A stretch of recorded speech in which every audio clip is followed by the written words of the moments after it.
Roll number 1 Apple એટલે સફરજન. Roll number 2 Apple એટલે સફરજન. રોલ નંબર 3 એપલ એટલે સફરજન. રોલ નંબર 4 એટલે સફરજન. રોલ નંબર 5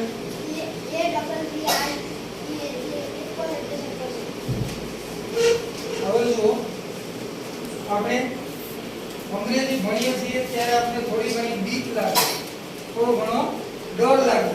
તો આપણે ડર પાછળનું કારણ એક જ છે કે આપણી માતૃભાષા ગુજરાતી છે અને આપણે અંગ્રેજીમાં સીધું વાંચવા જાય તો આપણે તકલીફ પડે છે.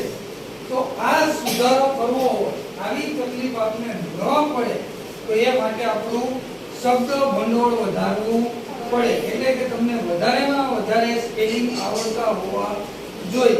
જો તમે વધારે સ્પેલિંગો શીખી જાઓ તો તમને અંગ્રેજી વાંચવા લખવામાં કોઈ પ્રોબ્લેમ રહેવાનો નથી. તો આ માટે ઘણું બધું કરી શકીએ. બરાબર છે. પહેલું જ છે કે આપણે સ્પેલિંગનું વારંવાર વાંચન કરીએ. પછી ક્રિયા દર્શાવતા શબ્દો છે તો એ ક્રિયા દર્શાવતા શબ્દોને આપણે ક્રિયાની સાથે જોડી દઈએ.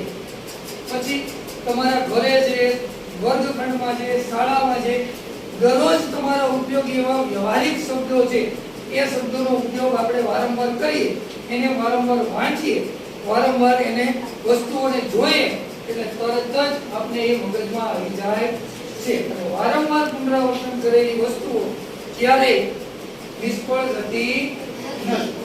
તો ચાલો હું સ્પેલિંગ બોલાવું છું, તમારે બોલવાના છે મારી સાથે. આઈ એટલે હું.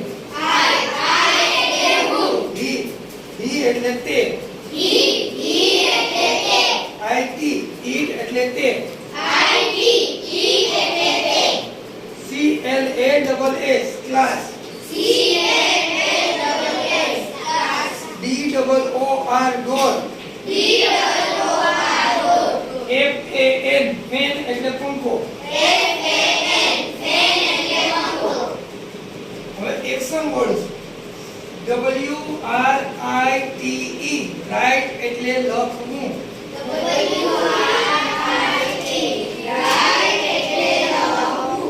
CUT કટ એટલે કાપવું. DRINK એટલે પીવું.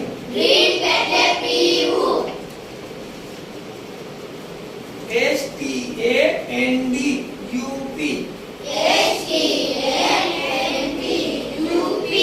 સ્ટેન્ડ અપ એટલે ઊભા થવું. SIT BOWN sit down એટલે બેસવું.